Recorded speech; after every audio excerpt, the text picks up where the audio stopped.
अब सरकार समझने की कोशिश नहीं कर रही है। कम से कम 45 बच्चे तो शिक्षित हो रहे हैं यहाँ पे ना, लेकिन वो तो ये भी नहीं मान रहे हैं 50 होने चाहिए। शिवानी, कहाँ पे घर है बेटा तुम्हारा? मैं जीतूला पर। तो वहाँ से कौन लाता है स्कूल में? मैं जी हम लोग पैदल आते हैं। पैदल आते हैं? दूर है बेटा स्कूल? Yes ma'am. मम्मी काम करती है। काम करते हैं। यस पापा क्या करते हैं? खेती? मैम खेती पे पान चलाते हैं। मैं बिया धोते हैं। ऐसे काका थक जाते हैं। थक जाते हैं। Yes ma'am. मेरा पढ़ाया हुआ यहाँ का एक बच्चा भाभा इंस्टीट्यूट में वैज्ञानिक बना है यहाँ। एक और स्कूल के सामने खड़े हैं। ये प्राथमिक विद्यालय इब्राहिमपुर है। इस स्कूल में भी जो है वो बच्चों की संख्या 50 नहीं है। तो वो बच्चे जो इस स्कूल से पढ़ते हैं, अपना भविष्य बनाते हैं, उनका भविष्य बन पाया या नहीं बन पाया, लेकिन इस स्कूल का भविष्य जो है उसका एक ज़रूर प्रश्न चिन्ह उस पर ज़रूर खड़ा हो गया है। यहाँ पर कुछ मैम हैं, उनसे समझने की कोशिश करेंगे कि उनके स्कूल में अभी कितने बच्चे हैं और ये जो मर्जर वाली चीज़ सरकार की तरफ से मैम आ रही है, इसको आप लोग कैसे देख रहे हैं? मतलब बहुत सारे गार्जियन से हमारी बात हो रही है, वो कह रहे हैं कि पास का स्कूल है तो ठीक है, लेकिन दूर हो जा रहा है, छोटे बच्चे हैं। यहाँ तो एक ग्राम सभा में एक ही स्कूल ही है ये अभी, और यहाँ से अगर स्कूल कम से कम 2-3 किलोमीटर दूर है, फिर यहाँ के बच्चे कैसे जाएंगे वहाँ पे? दिक्कत तो है। 1 किलोमीटर के अंदर अगर स्कूल हो, 1 किलोमीटर के तभी अंदर जो है नहीं वो है। मर्ज किया जाएगा। नहीं, 1 किलोमीटर के अंदर कोई स्कूल नहीं है यहाँ पे प्राइमरी। अभी क्या मैम इस स्कूल में कितने बच्चे हैं? इस समय अभी 40 बच्चे हैं। 40 हैं। और सरकार का फरमान है कि 50 से कम जितने भी स्कूल्स हैं उनको मर्ज किया जाए। जुलाई में चलता है। चलता है पूरा तो संभवतः 50 हो जाएंगे मैम। हाँ, हम लोग कोशिश पूरा कर रहे हैं। आप लोग गांव में जा रहे हैं? हाँ, parents को गांव में समझा जा रहे हैं, पेरेंट्स को समझा रहे हैं, नामांकन के लिए बच्चों से, अभिभावकों से संपर्क कर रहे हैं। क्या बोलते हैं मैम जब किसी गार्जियन से मिलती हैं तो कैसे समझाती हैं कि बच्चों को स्कूल भेजिए? बच्चों से बताया जाता है कि मतलब यहाँ पे फ्री शिक्षा है, यहाँ पे टीचर्स अच्छे हैं, और मतलब यहाँ पे सरकार ने फैसिलिटी बहुत अच्छा दी, हम लोग पढ़ा अच्छा रहे हैं, आप लोग हमारे स्कूल में भेजिए, कहा जाता कितने है। क्लासरूम्स हैं मैम इस स्कूल में? फिलहाल 3 क्लासरूम चलते हैं और वैसे 4 हैं और एक ही इसको लेके 5। 2 हैं तो वो सही नहीं है। सही नहीं। और कितने टीचर्स हैं मैम? हम 2 सहायक अध्यापक और एक शिक्षक मित्र। 3 लोग हैं। अगर 5 तक पढ़ाना है तो कम से कम 5 टीचर तो होने ही चाहिए। तो ये भी एक सवाल है कि इतने कम टीचर्स के साथ आप लोग कैसे स्कूल को रन मैनेज करना है मुश्किल है।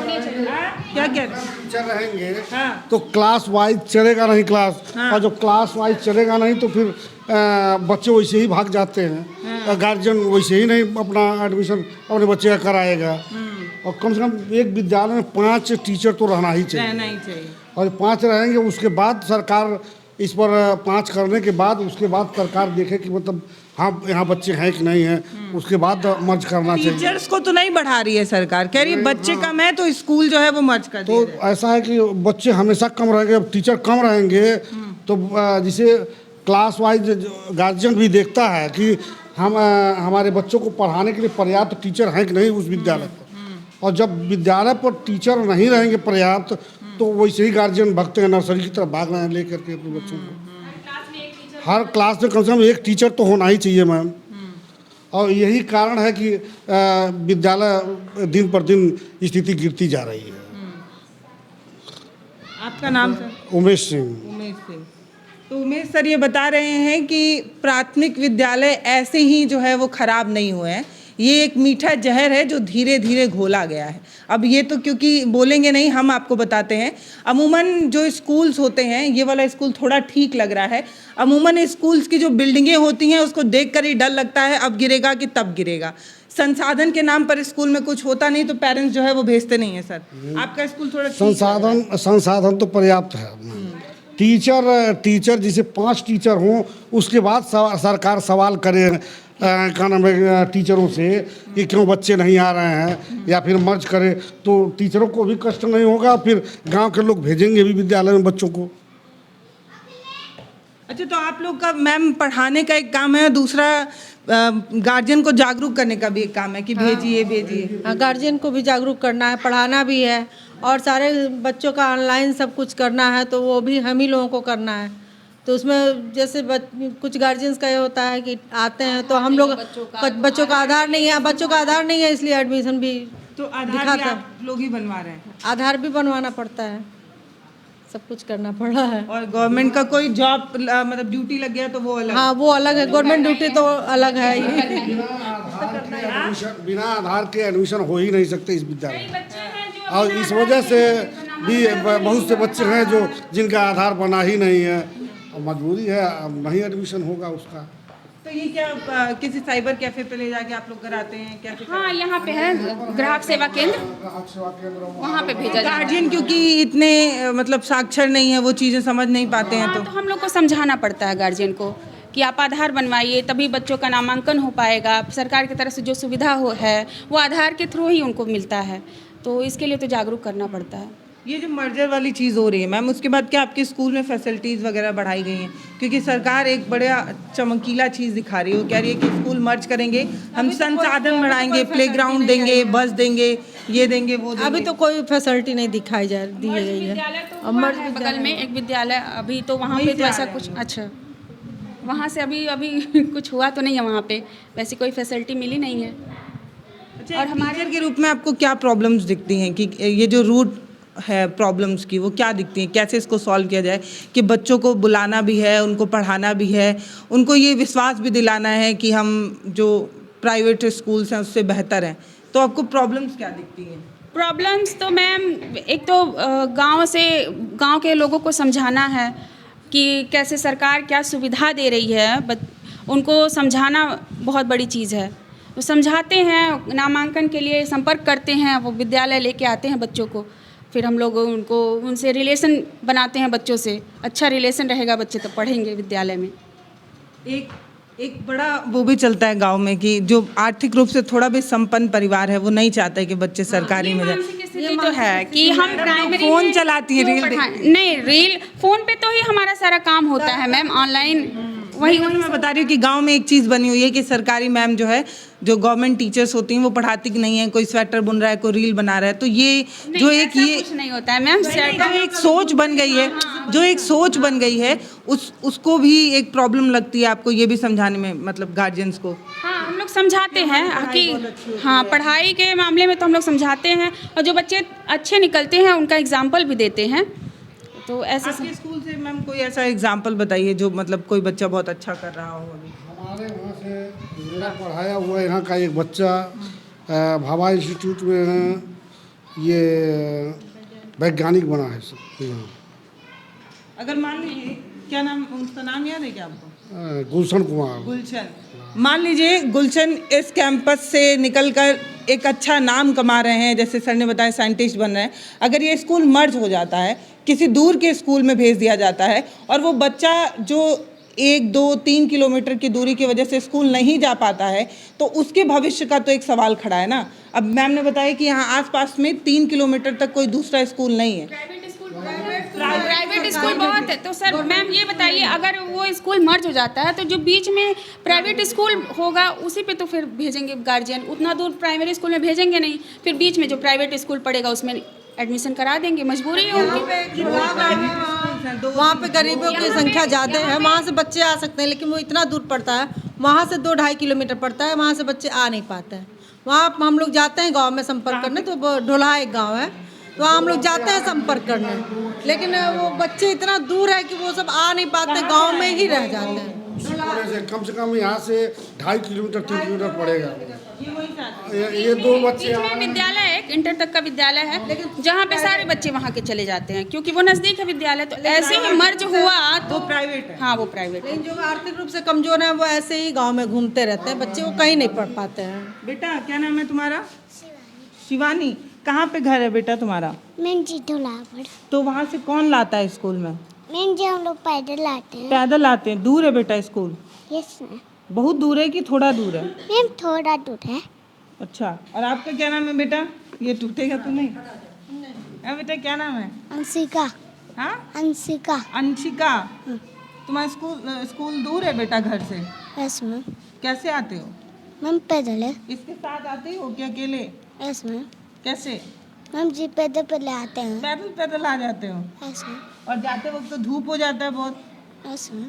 तब मैम जी गाड़ी को आता था रुका के बैठ जाते हैं। गाड़ी रुकवा के बैठ जाते हो? Yes ma'am. कौन सी गाड़ी? मैम जी कब कौन रहते हैं? बाइक की, क्या मोटरसाइकिल की, कौने गाड़ी पे बैठ जाते हो? हम दोपहिया पे बैठ जाते हैं। दोपहिया पे? Yes ma'am. तो ये तो दिक्कत की बात है बेटा, किसी गाड़ी पे नहीं बैठना यस मैम। है। Yes ma'am. अगर कोई लेके तुमको भाग जाएगा फिर? Anshika, yes ma'am. नहीं बैठना है, ठीक है। पैदल जाना है। ठीक है मैम। कितने साल की हो? मैम मैं नहीं जानती हूँ। नहीं जानती? तुमको पता नहीं कितने साल की हो? कौन सी क्लास में पढ़ती है? 2 में? Yes ma'am. और तुम किस में पढ़ती हो बेटा? मैम 2 में। 2 में? तुम दोनों दोस्त हो, यस इसीलिए दोनों साथ आते हो? Yes ma'am. किसी बाइक पे नहीं बैठना, नहीं मैम। पैदल जाना। Yes ma'am. कितना दूर होगा मैम इनका मतलब घर जो है? 2-2.5 किलोमीटर। सुबह तो मान लीजिए आसान है इनके लिए आ जाना, क्योंकि तापमान उतना गर्म नहीं होता। अभी बारिश का समय है, इससे पहले बहुत ज़्यादा गर्मी थी। ऐसे में 2-2.5 किलोमीटर तक दूर बच्चा सफ़र करके आ रहा है, सड़क है, चलती हुई सड़क है। बहुत चिंता की बात है कि अगर एक भी बच्चा किसी हादसे का शिकार हो जाए तो उसके लिए जिम्मेदार कौन होगा?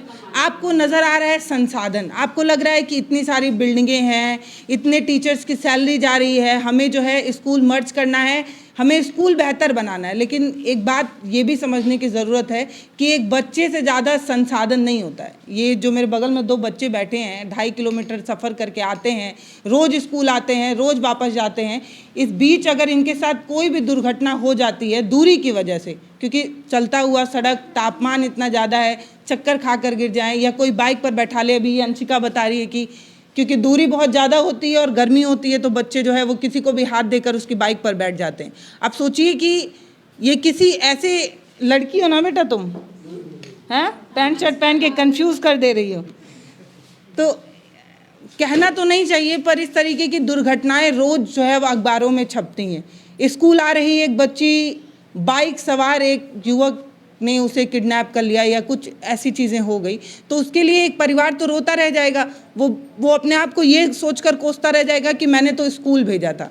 चिंताएं बहुत हैं, लेकिन सरकार को सिर्फ संसाधन नज़र आ रहा है। सरकार को ये लग रहा है कि पैसा बर्बाद हो रहा है टीचर्स की सैलरी देकर इस बिल्डिंग के मेंटेनेंस पर, लेकिन सरकार ये नहीं सोच पा रही कि उनके स्कूल मर्जर के चक्कर में एक बच्चा भी अगर शिक्षा से वंचित रह जाता है ना, तो वो समाज के लिए सबसे बड़ा जो है वो अभिशाप बनता है, क्योंकि एक अशिक्षित व्यक्ति जो है वो समाज को कमज़ोर करता है। और एक बात और, टैक्स का पैसा स्कूल चलाने में खर्च हो रहा है तो जो है वो हमें कष्ट महसूस हो रहा है, लेकिन बड़े बड़े धार्मिक आयोजनों में जो पैसा खर्च होता है उस पर किसी को कोई टेंशन नहीं होता है। अभी बेटा वो, और तुम्हारे गांव से कितने बच्चे आते हैं? मैम जी हम दोनों लोग और अंश और सागर आते हैं। 4 बच्चे? Yes ma'am. और बच्चे स्कूल जाते हैं गांव के कि नहीं? मैम जी नहीं, मैम जी नाम लिखाएगा अभी। नाम लिखाएगा, उससे पहले जाते थे? Yes ma'am. तुम लोग रोज आते हो कि नहीं, सही से बताना। मिस मैम आते हैं रोज? Yes ma'am. झूठ बोल रही हो। डेली आते हैं। और बाकी बच्चे क्यों नहीं आते हैं बेटा? दूरी की वजह से? Yes ma'am. क्या कहते हैं, बहुत दूर है स्कूल? Yes ma'am. हैं बेटा अंशिका? और बच्चे क्यों नहीं आते हैं? मैम जी सागर अंशु मैम गए थे अपन घर गए थे? Yes ma'am. कहते हैं स्कूल बहुत दूर है। Yes ma'am. दूर लगता है तुम लोगों को स्कूल? Yes ma'am. तुम लोग के मम्मी पापा छोड़ने नहीं आते हैं बेटा? मैम जी चाचा का नहीं गाड़ी का ले चल जाते हैं, पापा वह सुतल रहते हैं। अब मम्मी? मम्मी काम करती है। काम करती है। यस पापा क्या करते हैं, खेती? मैम खेती पे पानी चलाते हैं। मैम बिया धोते हैं, ऐसे का थक जाते हैं। थक जाते हैं। Yes ma'am. पता है बहुत मुश्किल है, मतलब अगर मान लीजिए स्कूल दूर है, पेरेंट्स सुबह जो है वो छोड़ने आ जाएं, लेकिन उसके बाद उन्हें, क्योंकि गांव का इलाका है, खेती बाड़ी का काम है, बहुत सारे लोग जो है वो खेतिहर मजदूर हैं, तो किसी के खेत में मजदूरी करते हैं, तो दिन भर काम करने के बाद जो दोपहर का समय उन्हें 1 घंटा आराम का मिलता है, उनके लिए संभव नहीं है कि वो 2 किलोमीटर फिर यहाँ पर आएँ और बच्चे को स्कूल से वापस घर ले जाएँ। ये चीज़ें बहुत बहुत ज़्यादा प्रॉब्लम जो है वो हो सकती है। और ये स्कूल जो है उसके भविष्य पर भी सवाल इसलिए है क्योंकि इसमें भी 50 बच्चे नहीं हैं। ये जो ढेर सारे बच्चे जो इस स्कूल में अपना भविष्य बनाने आ रहे हैं, इनका भविष्य पता नहीं बनेगा कि नहीं। इस स्कूल का भविष्य जो है वो एक सवालों के घेरे में है। मैम ने ये उम्मीद की है कि 50 बच्चे मैम हो जाएंगे। हाँ, उम्मीद तो है कि 50 हो जाएंगे।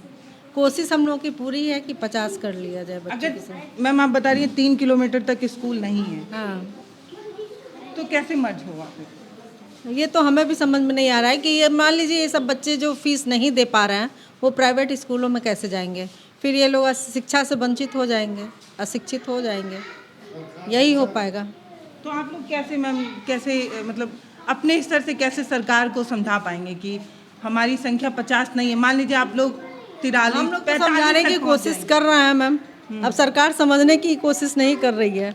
कम से कम 45 बच्चे तो शिक्षित हो रहे हैं यहाँ पे ना, लेकिन वो तो ये भी नहीं मान रहे हैं 50 होने चाहिए, तो दिक्कत तो है।